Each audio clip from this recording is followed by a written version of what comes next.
Episode की शुरुआत होती है सावी के कैफ़े के सीन से, जहाँ अनुपमा केयरफुली देख रही होती है हर चीज़ को और वो हर चीज़ को परफेक्ट बनाना चाहती है। अनुपमा का मानना है कि अगर कोई भी कस्टमर कैफ़े में आए तो उसे सिर्फ खाना ही नहीं बल्कि एक स्पेशल एक्सपीरियंस भी फ़ील होना चाहिए, जैसा महाराजा महारानी को होता है। अनुपमा कहती है कि कस्टमर के लिए एक्स्ट्रा एफर्ट करेंगे तो कस्टमर को और भी अच्छा लगेगा। बंकुस के इस आइडिया से काफ़ी इम्प्रेस होता है। इसी बीच दिग्विजय कैफ़े में आ जाता है। तभी अनुपमा दिग्विजय को देखकर तुरंत कहती है कि कुछ भी बिल्कुल चेंज नहीं हुआ है, सब कुछ पुराने फर्नीचर से बनाया गया है। जब दिग्विजय कैफ़े का बदला हुआ सेटअप देखता है, तो पहले थोड़ा अजीब तरीके से सबको देखता है। साथ ही अनुपमा इसे ये भी बताती है कि उसे मेन्यू भी सावी के स्टाइल में ही लिखा है और वो अपने पेपर के मुकुट के बारे में भी उसे बताती है, जो उसे सावी के आइडिया से ही इंस्पायर होकर बनाया है।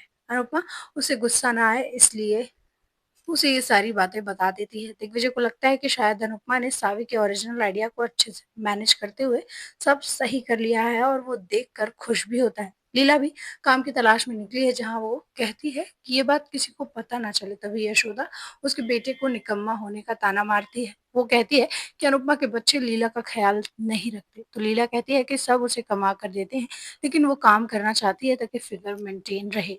और जैसे ही वो काम शुरू करने के लिए जाती है तो उसके घुटने में थोड़ा दर्द होता है, तो यशोदा को लीला के सही से काम करने का डाउट होता है। यशोदा लीला को खाने बनाने का काम देती है और कहती है कि काम अच्छे से नहीं हुआ तो उसे पैसा और अगली बार काम दोनों नहीं देगी। इधर बापूजी लोगों को अगरबत्ती बेचने की कोशिश कर रहे हैं, लेकिन उससे कोई खरीद नहीं रहा। दरअसल बापूजी को ये काम किसी ने दिलवाया है, जो कि उनकी ही उम्र के लोगों तक को काम देता है, क्योंकि पूजा का सामान अगर बुजुर्ग बेचे तो लोग जल्दी विश्वास कर लेते हैं। ये अगरबत्ती लोगों को गली मोहल्ले में बेचनी है, तभी एक कस्टमर उनकी अगरबत्ती ले लेते हैं। पहले तो वो बापूजी को भला-बुरा कहते हैं, फिर उन्हें सच समझ में आ जाता है, जिसके बाद बापूजी बहुत खुश होते हैं और वो कहते हैं कि अगर अनुपमा संघर्ष कर रही है, तो मैं भी संघर्ष करूँगा। तभी लव यू ज़िंदगी में पहले कस्टमर आते हैं, जिनका अनुपमा तुरंत वेलकम करती है और उन्हें पेपर के मुकुट भी पहनाती है। तभी वो बताते हैं कि उनके साथ उनकी बेटी सावी भी आई है। ये नाम सुनकर दिग्विजय एक सेकंड के लिए रुक सा जाता है। जब सावी अंदर आती है तो वो भी लव यू ज़िंदगी कैफ़े की तारीफ़ करती है। दूसरी तरफ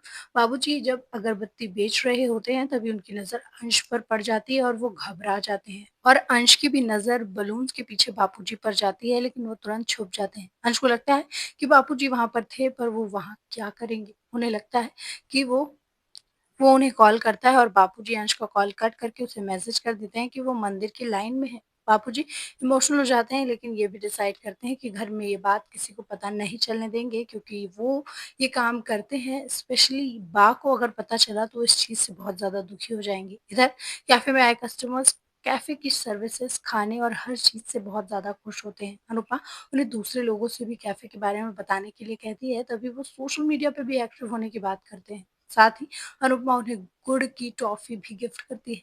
अनुपमा, बंकू, दिग्विजय तीनों ही काफ़ी एक्साइटेड हैं और डिसाइड करते हैं कि अब अच्छे से काम करना है, जिससे वो कस्टमर्स को अट्रैक्ट कर सकें। अनुपमा भी पहली कमाई के साथ महालक्ष्मी से प्रार्थना करती है कि ऐसी ही कृपा बनाए रखें। लीला और बापूजी मेहनत करके पैसे कमाने में लगे हुए हैं। तभी लीला बापूजी को कॉल करती है कि उन्होंने दवाई ली या नहीं, जहाँ वो पूरे होश के साथ जवाब देते हैं उन्होंने बिना भूले ही दवा ले ली, और झूठ बोल देते हैं कि वो दोस्त से मिलने बाहर आए हैं। वो लीला से भी पूछते हैं कि वो क्या कर रही है, तो लीला भी झूठ बोल देती है कि तंबोला खेल कर पैसे कमा रही है। बाबूजी लीला को टाइम से खाना खाने के लिए कहते हैं ताकि उनकी बीपी लो ना हो। दोनों ही बहुत दुखी हैं, पर एक दूसरे से झूठ बोल रहे हैं। अनुपमा बंकू और डॉक्टर से बताती है कि उन्होंने दिग्विजय से बता दिया है कि उसने सावी की डायरी पढ़ी ताकि वो बेहतर समझ सके, जहाँ सावी ने उसकी कही बातें ही लिखी थी कि छोटी-छोटी खुशियों के लिए बड़ा सेलिब्रेशन ज़रूर करना चाहिए। तभी बंकू कहता है कि ये खुशी मनाने के लिए हमारे पास 1 घंटा है, क्योंकि सर बाहर गए हैं, और फिर क्या,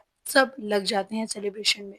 इस सेलिब्रेशन में सब नाचने-गाने में लगे हुए हैं, तभी अचानक वहाँ दिग्विजय आ जाता है। अनुपमा को डर लगता है कि कहीं दिग्विजय इतने अच्छे दिन पर नाराज़ ना हो जाए। अनुपमा डर के मारे उसे सॉरी बोलती है, तो दिग्विजय गुस्से की नज़र से सबको देखता है, लेकिन अगले ही पल वो गाना गाने लगता है और फिर से सब डांस करने लगते हैं। अनुपमा मन में सोचती है कि कितने दिनों के बाद दिग्विजय सावी को स्माइल के साथ याद कर रहे हैं। बस कान्हा जी सब कुछ ऐसा ही बढ़ाते रहें। तो क्या अनुपमा सावी के इस कैफ़े को अच्छे से चला पाएगी, और क्या लीला और बापूजी दोनों ही अपने आप के झूठ को छिपा पाएँगे?